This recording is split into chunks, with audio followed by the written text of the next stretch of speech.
Cette émission vous est présentée par les lubrifiants Hypertech. Expérimentez l'excellence. Et RPM Rive-Sud, ça fait 10 ans qu'on roule ensemble.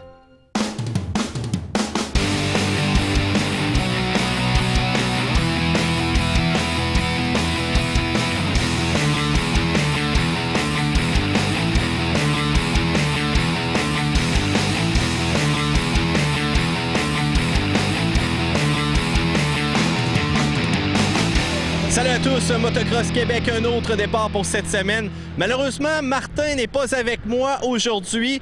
J'ai trouvé un remplaçant, nul autre que Guillaume. Guillaume, comment ça va? Salut, ça va bien, toi? Yes, ça va super bien. Écoute, Martin n'est pas là. Il va avoir un 8e enfant. Eh oui, un 8e. Donc, il n'y a pas le choix de préparer la relève, hein, je pense. Oui, on va se le dire. En bon jargon de motocross, décréter un POI, c'est ça que ça veut dire, donner naissance à un nouveau pilote. Écoute, la tâche va être quand même assez haute. Tu vas devoir le remplacer, faire quelques entrevues avec moi, commenter tout ça et bien sûr, animer le show de Motocross Québec. Regarde, je sais que tu l'as coaché, donc j'aimerais avoir un bon coach moi aussi. Laissez-moi une chance, c'est ma première fois. J'ai aucune formation là-dedans, mais je vais faire de mon mieux. Sais-tu quoi? Je suis pas pantoute inquiet. Aucune inquiétude de ce côté-là. Ça va super bien aller. Donc, on est à Sainte-Sophie aujourd'hui. Grosse compétition qui se déroule. C'est le Challenge Québec. Mais il faut dire que ça a commencé un peu avec la pluie, là. Il y a eu de la boîte pas mal, là. Il a tombé environ 50 à 70 mm d'eau dans les 3 derniers jours. Donc, c'est surprenant. La track a bu, puis ça sèche à vue d'œil. Fait qu'on devrait avoir des belles courses après-midi. Mais à matin, pour les jeunes, les femmes, c'était dans la grosse sauce. La grosse sauce, regarde, écoute, un tour de piste, si t'as le malheur d'être en arrière des autres, tu te fais grêler de la tête aux pieds, c'est pas l'idéal, là. Non, c'est ça, on va parler de préparation aujourd'hui, préparation de boîte, puis on va surtout faire ça avec les experts. On voulait mettre l'emphase sur les experts aujourd'hui. C'est une grosse classe. Il y a une grosse différence d'âge entre les pilotes. On va aller voir des plus jeunes, des plus vieux, des vétérans, la relève. On va faire le tour, puis on devrait avoir un méchant bon show. Les gars, ils roulent à côté. C'est une belle piste open. Ça va être malade. Ah ben excellent. Motocross Québec cette semaine, c'est parti.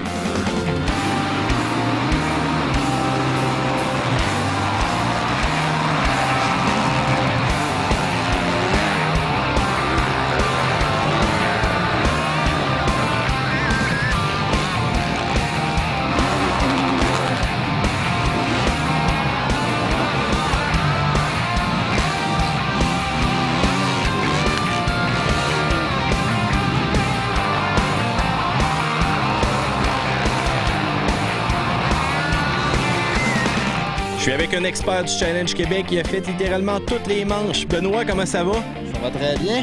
Benoît, écoute, là, t'as fait toutes les manches justement du Challenge Québec. Ça a quand même bien été jusqu'à date. Pas si pire, pas si pire. T'es en quelle position présentement? Je sais pas, à l'overall, j'ai fait une 9 à La Tuque puis une 4 à Saint-Raymond. Puis là, on va essayer de s'améliorer un peu aujourd'hui, là. T'as pas dans un gars qui se casse trop quand même la tête. C'est une passion ou tu vises vraiment les podiums, là? Non, on fait ça pour le fun, le motocross, s'il faut, là. Mais c'est le fun qu'on finit un peu en avant, là. Ça donne tout le temps un peu plus de challenge, là. Puis ta blonde aime ça, c'est sûr. C'est ça, on part avec la roulotte puis tout, c'est bien le fun, là. En terminant, pourquoi t'as choisi le Challenge Québec? Pourquoi cette série-là? Ben, on a pas mal tout le temps fait le challenge, puis on faisait de la CMRC, un MXQ après ça, mais... Tu sais, maintenant, il faut prendre ça plus relax. Le challenge, c'est le fun. On pratique le vendredi, le samedi. Le samedi, on course, puis c'est plus relax. Là, tu sais, on se parle tout, puis c'est plus amical. Là. Kim, c'est la blonde à Ben. Donc, Kim, écoute, c'est comment sortir avec un coureur là, qui tripe vraiment motocross? Là? On aime ça, toutes les deux, on tripe ensemble, fait que je trouve que c'est un beau sport d'amoureux. Effectivement, vous tripez tous les deux là-dessus. Toi aussi, tu participes à une de ces manches ici, là, présentement, durant ce week-end-là? Oui, j'ai fait les femmes inter ce matin, puis je vais embarquer le junior cet après-midi.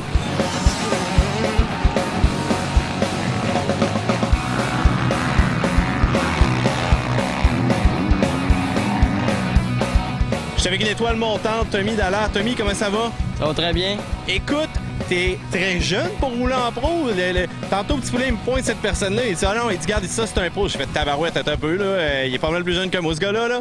Ouais, j'ai 16 ans. OK, ben comment t'as fait pour te rendre en pro? C'était quoi ton cheminement?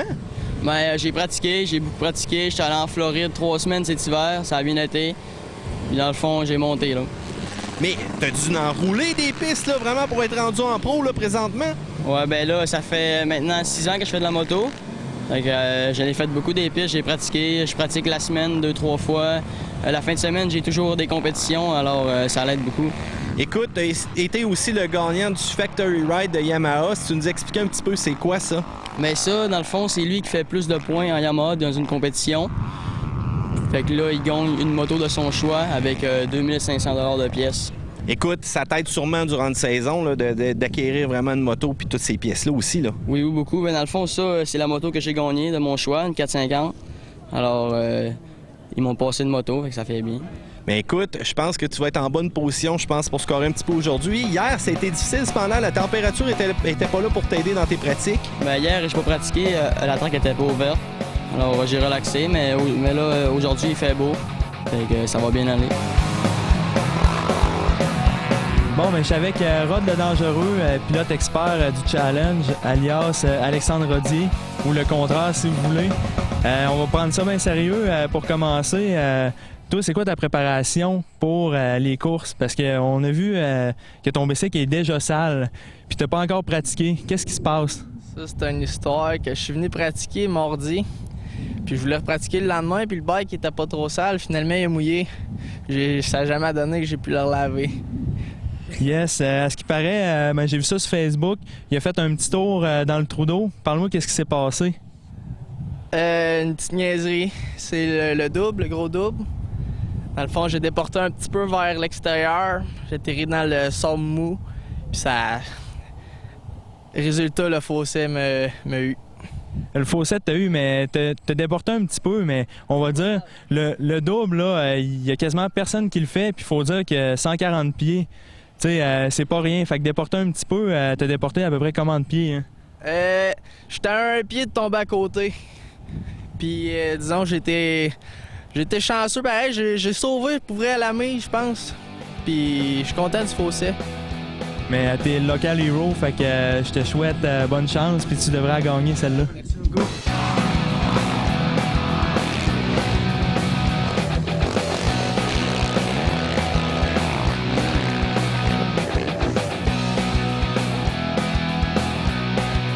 Salut Francis, comment ça va aujourd'hui? Ça va bien, merci. Yes, ça va super bien. Mais moi, je me demande ce que tu fais avec des lunettes quand on parle de difficulté de choix d'équipement de protection. Quand pour moi, des lunettes, c'est un peu comme... Ben, ça prend des lunettes, non? Au contraire, ça prend des bonnes lunettes adaptées pour votre visage, pour le casque que vous avez aussi. Adaptées pour le visage? Oui. On s'entend que c'est pas tout le monde qui a la même forme de visage. Oui. Scott, cette année, sont sortis avec une nouvelle technologie. Ça vient avec la clé, une clé ici, qu'on rentre en dessous pour ajuster l'angle de la mousse de la lunette. Oui, non, tu peux changer l'angle, tu peux changer le penchant de la mousse. Exactement, vous avez 4 positions différentes pour les faces un peu plus renfermées ou les faces un petit peu plus ouvertes, comme on dit. Mais vous avez 4 positions avec la clé, on a juste ça. Puis si vous avez un bord plus haut que l'autre, bien justement, c'est indépendant de chaque côté. Là, je remarque qu'il y a quand même une très bonne épaisseur de forme, ce que j'ai pas sur mes lunettes personnelles, par exemple. Là. Ça prend ça, une très bonne épaisseur. Ça vient vraiment se mettre sur le visage pour étancher complètement, pour éviter que la sueur de un rentre. Hey, on pense jamais à ça, non, hein, mais c'est vrai sueur, que pendant que tu cours, tu as de la sueur, donc ça tombe dans les yeux. Pour ceux qui ont déjà eu la sueur dans les yeux, là, c'est dur de voir clair. Ça brûle beaucoup, donc ça vient vraiment étancher la sueur, puis ça vient vraiment aussi empêcher le sable de rentrer. Ça arrive souvent qu'on a du sable quand on suit quelqu'un en motocross de très près. Le sable essaie de rentrer par le contour de lunettes. Donc si c'est bien appuyé sur le visage, aucun grain de sable. Là. Tu me parles de sable, c'est évidemment aussi adapté à avoir des T-Rough, mais on va rappeler un peu ce que c'est que des T-Rough et à quoi ça sert. Les T-Rough, ça vient vraiment se mettre sur la lunette. C'est comme un petit papier de plastique qui vient par-dessus. Donc si jamais on a un morceau de boîte ou peu importe ce qu'on a dans les lunettes qui obstrue notre vue, à ce moment-là, on tire sur la languette de plastique et on voit super bien. Tu tombes avec une neuve, donc tu t'en mets quelques épaisseurs avant une course, on est parti. Tu as 2 solutions. Ou tu pars premier puis tu restes premier, tu n'as pas de boîte. Ça va bien dans ce temps-là. C'est ce qu'on souhaite tout le temps. Exactement. On fait une économie de T-Rough, ce qui est génial, plus une première place. Sinon, les T-Rough viennent... Ben écoute, ça m'impressionne de voir à quel point on est rendu... On a avancé dans la technologie, même dans les lunettes. Qui l'aurait cru? Très important. Un gros merci, Francis. On se revoit dans une prochaine chronique.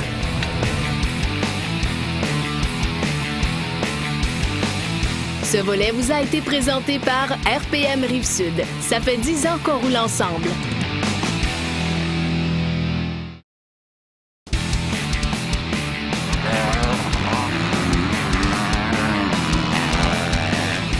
avec la patronne, celle-là qui revise littéralement mon style. Encore une fois, Anne-Marie, quand tu m'as vu arriver, tu as dit, écoute, ça fait pas, ça marche pas. Tu m'as arrêté avant même que j'embarque sur le site ici. Tu as dit, change ta calotte. Yes, oui, puis je t'en donne une aujourd'hui, fait que plus de calotte de Silverwack, les autres compagnons, on va mettre Fox. Bon, ben parfait. Écoute, style Fox, vraiment très tendance. Première des choses que je t'ai demandé, est-ce qu'on enlève le petit collant que j'avais sur la palette? Est-ce qu'il faut l'enlever, le collant? Oui. Oui? Hey, c'est pas vrai, on l'enlève jamais. Non, mais c'est vrai, la vraie mode tendance, c'est de aucunement enlever ce collant-là. Tu l'enlèves pas, je sais pas pourquoi, mais c'est comme ça, si tu l'enlèves, t'es plus in. Bon, ben écoute, là, je suis vraiment in, là, c'est ce que tu me dis. Vraiment. Écoute, Anne-Marie, tu en as amené plein de styles, que ce soit avec filet, que ce soit avec palette courbée, avec palette droite. Décris-moi vraiment ce qui est tendance, ce que tu as comme modèle là, présentement. Bon, on a palette courbée avec pas de snap-back en arrière, avec filet pour mieux quand tu transpires plus ou quoi que ce soit. Et palette droite comme tous les jeunes ont présentement parce que c'est la grosse tendance. Les grandes marques que tu tiens en boutique, c'est lesquelles? Fox, Troy Lee, 100%. Puis j'ai aussi de Metal Militia. Que tu sois femme, homme, il y a un style vraiment aussi qui est différencié. Je pense que tu en avais une belle justement tantôt là, qui était vraiment spécifique pour les demoiselles, avec un beau style rose. Beau style rose. J'ai aussi rose, mauve et blanc. Elle est vraiment belle, mais je l'ai pas parce qu'elle reste en magasin pour aujourd'hui. Bon, ben écoute, je pense que même le gars à Stéphane est très content du style qu'il arbore aujourd'hui. Je vois que c'est très uniforme, on est vraiment dans le rouge. On va lui demander s'il est vraiment content, voir. Oui. Bon, mais tu vois, même les jeunes sont très heureux. Anne-Marie, je pense que, écoute, je peux pas t'avoir dans les parages. J'adore ça. Chaque fois que tu me vois, tu me remets vraiment stylisé et beau. Puis en plus, écoute, ça pogne avec les filles, on dirait quasiment. Donc, je pense que les gars, ils n'ont pas le choix d'aller le voir en boutique s'ils veulent justement un style à eux-mêmes. En boutique et en ligne aussi. Bien, merci beaucoup, Anne-Marie. Bonne journée. Bye. Là, Anne-Marie a dit qu'on garde l'étiquette, mais toi, tu es en train de me dire que tu l'enlèverais pareil, là, c'est ça? Oui. Pourquoi? Ben, c'est notre choix, là. Si on trouve que c'est mieux de même, on peut la garder, puis si ça nous tente de l'argent, on peut l'enlever. Cette chronique vous a été présentée par la boutique Mercenaire, vêtements et accessoires. Bon, on vient de trouver Tim Tremblay d'impit. Alors, Tim, c'est rare qu'on te voit au challenge. Ouais, écoute, je serais content de venir rouler ici en fin de semaine à Sainte-Sophie. On avait un week-end off de mon championnat provincial, donc on est venu faire un petit tour. C'est parfait, ça. Fait que comment tu te prépares pour une mud race? Parce qu'il a mouillé toute la fin de semaine. Ça fait 3 jours qu'il mouille. Il a dû tomber environ 70 mm de pluie. Fait que comment tu te prépares pour ça?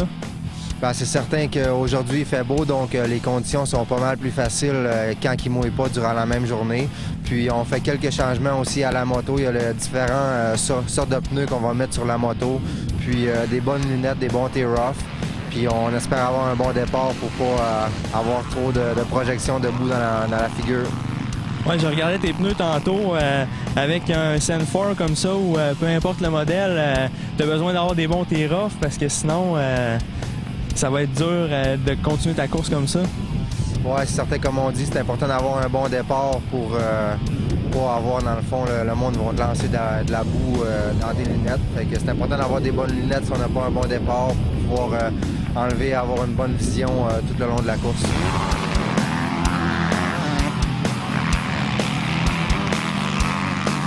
Je vais avec notre ami Dave. Dave, on commence à te voir pas mal partout sur tous les circuits, mais qu'est-ce que tu fais ici aujourd'hui au Challenge Québec? Ben, je viens faire les courses du Challenge Québec. Et t'étais pas au CMRC, toi, là? Oui, sauf que les CMRC, on a une grande pause de 1 mois, donc on en profite de notre temps libre pour faire d'autres courses. Ensuite de ça, il y a quand même un circuit aujourd'hui qui est quand même particulier, tu le sais, la température n'a pas aidé. Comment tu vas te préparer pour ça? Je vois que tu as l'air de ne pas avoir amené beaucoup d'équipement aujourd'hui. On dirait que tu es quasiment juste avec le camion et tu te casses pas la tête, là. Non, on se casse pas la tête. Aujourd'hui, il fait super beau. Hier, il y a eu beaucoup de pluie, mais à Sainte-Sophie, c'est une piste de sable. Fait que aujourd'hui, à l'après-midi, ça va être sec. On va avoir beaucoup de plaisir. Il fait super beau. Il y a beaucoup de coureurs qui sont venus. Ça va être de bonnes courses. Donc là, qu'est-ce que tu vises comme objectif pour cette course-là? La victoire.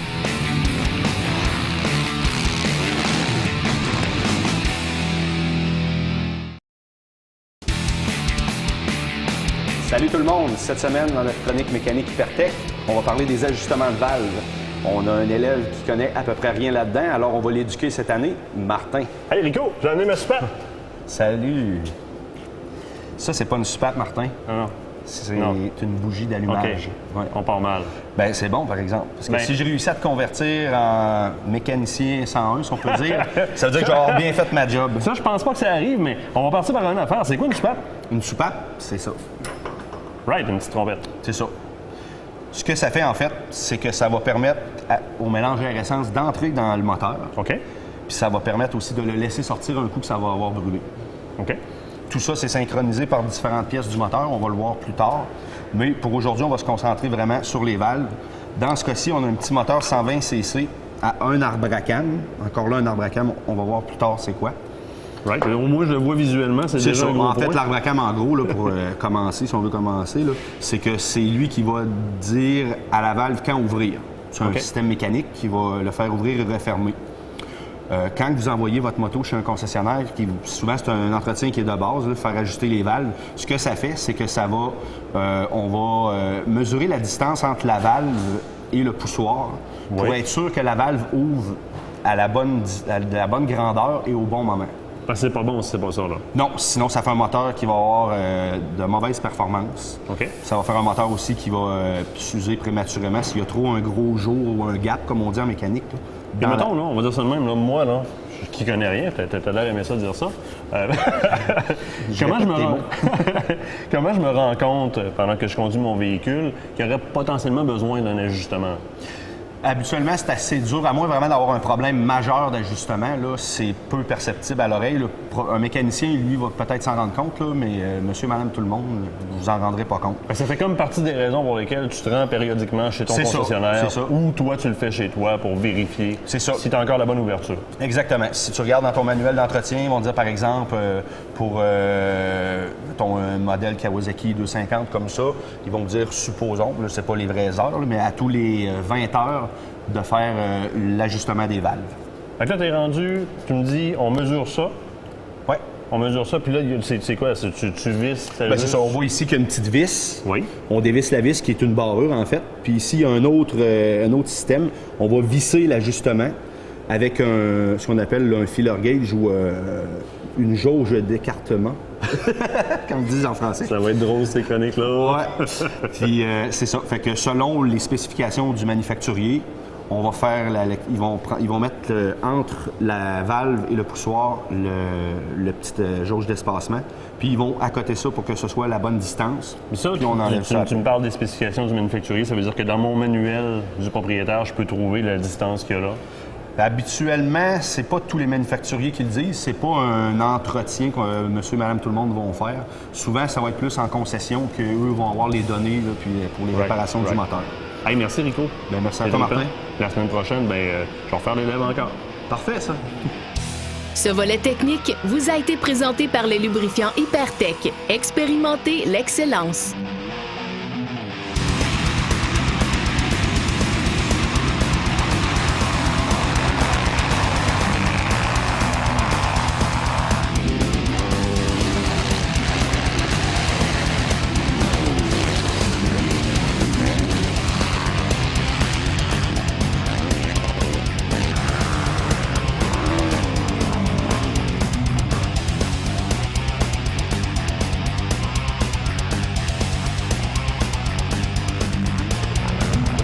On est de retour avec Tim Tremblay. Tim, je te regardais aller tantôt, puis ça avait l'air facile.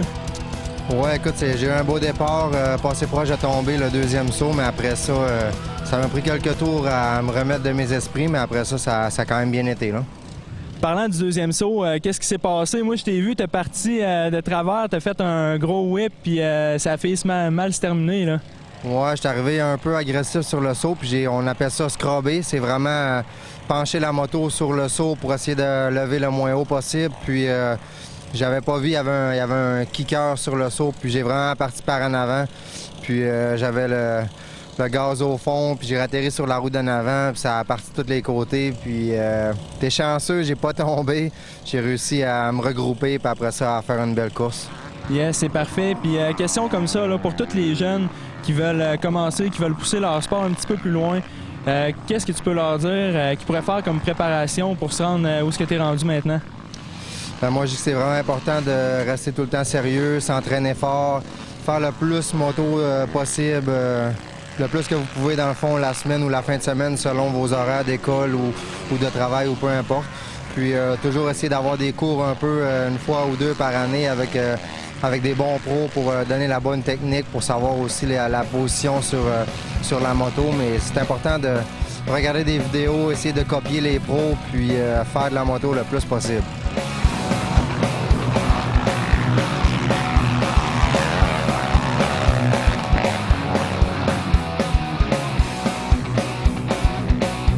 Mr. Hollywood t'a donné tout un show. Malheureusement, c'est pas le genre de show que tu veux donner habituellement. Puis je vois que tu es en train de défaire littéralement ton équipement là. Je viens de faire ma première course. J'ai eu un super bon départ, all shot. Ensuite, je me suis fait dépasser. Et puis j'ai tombé, donc j'ai pas réussi à remonter. J'ai fini deuxième. Qu'est-ce qui s'est passé là, justement lors de cette chute-là? J'étais arrivé dans un coin serré, j'ai freiné un peu fort de la roue d'en avant, ça a glissé et puis je suis tombé. Écoute, fais attention à toi, on te veut pas en 2-3 morceaux là, au courant de la saison. On veut que ça continue comme ça, nous donner un bon show. Merci Mr. Hollywood. Merci, bonne journée.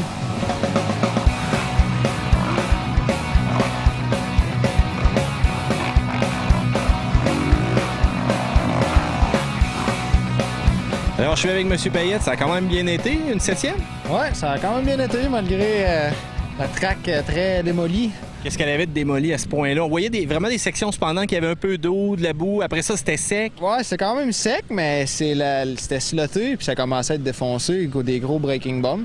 C'est dur sur le corps d'un vétéran, ça là? Ouais, les jeunes, ils commencent à pousser, même si je suis pas trop vieux, là. Les jeunes, ils poussent. Ben écoute, t'as quand même des gars de 16 ans dans cette classe-là. Sérieux, je suis un petit peu épaté, là.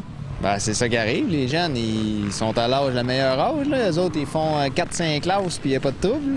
Écoute, la classe expert, c'est vraiment un très gros calibre. T'as-tu déjà pensé aller dans vraiment un pro un jour et vivre de ça, ou vraiment t'as ciblé d'être, écoute, je participe à une couple de séries, puis on s'en fait pas avec le reste? Ben, c'est sûr, quand on est jeune, on veut tout le temps faire ça de notre vie, là. C'est sûr, tout le monde veut ça, mais maintenant, tu te rends compte que, tu sais, il y a d'autres choses en vie, là. Puis ça coûte cher. Si tu veux performer, tu passes tout le temps l'hiver en Floride, faire des courses un peu partout. Puis non, ça m'a pas tenté de tout lâcher mes affaires pour juste faire ça. Puis ça prend le potentiel aussi, l'entraînement, tu sais. Fait que j'ai resté dans cette petite série-là, puis j'aime bien ça. C'est le fun.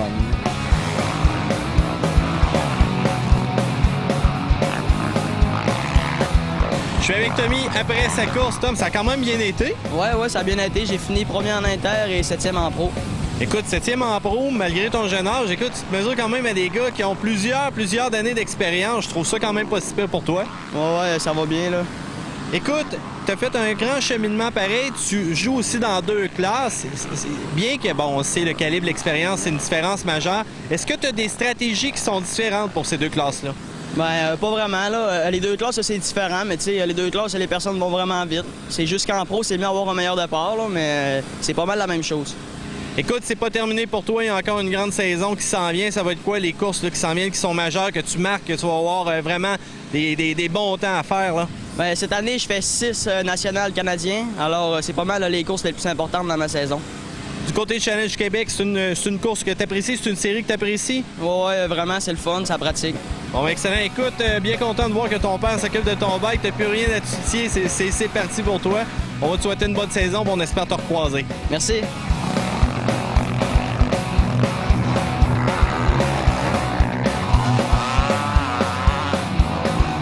J'étais avec Alexandre Rodier, a.k.a. Rod le Dangereux. Je te regardais rouler et t'avais pas l'air si dangereux que ça, là. Mike Frank, toi, j'appuie ton fait. Je suis mou un peu sur le bike aujourd'hui, Mike Frank, toi, puis j'ai besoin de travailler sur mon fitness. Parle-moi un peu de ta course. Qu'est-ce qui aurait pu être mieux? Ça a-tu bien été? Malheureusement, j'ai eu le départ que je voulais. Je suis parti après 4. On était le 3, 4 puis 5.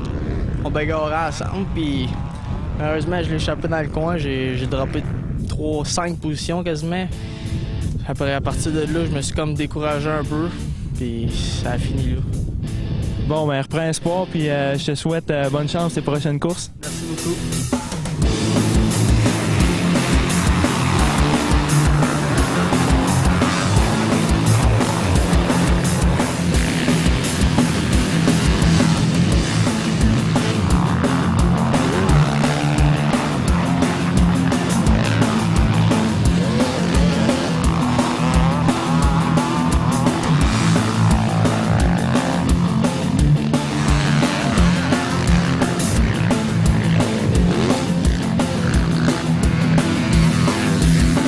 La journée tire déjà à sa fin ici du côté de la piste. Guillaume, écoute, il y a vraiment une bonne marge aussi entre la classe expert, le pro qui va vivre littéralement de ça toute sa vie, là. Oui, évidemment, les experts, ça va être la classe. Les pros, mettons, dans le Challenge Québec, le MXQ, les professionnels, c'est eux autres qui vont vivre de ça toute leur vie. Toute leur vie, ça dépend aussi, blessures, n'importe quoi peut arriver, puis du jour au lendemain, c'est terminé, là. Et voilà. Ça prend beaucoup de préparation, puis ça peut être... ta préparation que tu as faite pendant tout l'hiver peut être gâchée en une seule journée, un quart de seconde, tu tombes, puis c'est terminé pour la saison, même voire pour toute la vie. Écoute, justement, c'est de la prudence, ça prend de l'expérience. On peut pas arriver sur une moto non plus comme ça, commencer à s'improviser expert du jour au lendemain, là. Non, c'est ça. Tantôt, j'ai mis ça au pire pour toute la vie. Mais regarde, les gars, ils ont beaucoup d'expérience. Ça fait des années, même, voire depuis qu'ils ont 3 ans, qui font de la moto. Donc, ils ont de l'expérience, ils ont de la préparation mentale, physique. Ils ont tout ce que ça prend. Fait que normalement, c'est assez rare qu'ils se blessent. Ça fait une belle classe impressionnante. C'est tant mieux parce qu'à quelque part, des cicatrices, ça fait pas trop beau parfois sur le corps humain. Guillaume, écoute, j'ai trouvé que tu as fait une très bonne job aujourd'hui. Je pense que tu devrais venir remplacer encore plus souvent Martin. Bien, merci, c'est un bon compliment. Passer de coureur à commentateur, c'est pas nécessairement facile, mais je pense m'en avoir bien tiré. Hein? Good. Hey, là, la question piège. On le sait que ton surnom, c'est Petit Poulet. Ça vient de où, ça? Je peux pas te répondre, je pourrais jamais te répondre, mais c'est mon surnom. Comme j'ai dit auparavant, je l'assume. Bon, ben, excellent, Guillaume. Merci beaucoup. Super apprécié. Quant à nous, c'est déjà la fin de Motocross Québec pour cette semaine. N'hésitez pas, Facebook, YouTube, page web, peu importe, vous êtes capable de nous suivre en tout temps. Mathieu Domersin vous dit à la semaine prochaine. Motocross Québec vous a été présenté par les lubrifiants Hypertech. Expérimentez l'excellence.